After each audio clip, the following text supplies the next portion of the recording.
I'm not the best at academics and all that. I'm more sporty and hands-on stuff.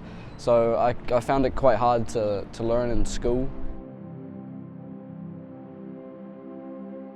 I joined a service academy. Do you know what a service academy is? So it's like cadets, like military sort of alignment. So we have a group of 18 of us and we'd just do whatever. And we had one teacher, we call him staff, and he's our role model basically. And growing with him, and he cares for all of us, so he makes us he calls us out on our stuff. Like say we didn't do this assignment, he would come up to us and say, what's happening what do we need to sort out? He'd just push you to be better because he knows what you're capable of. That was the first teacher that I felt truly cared for my future and everything, and wanted me to be what I'm going to be.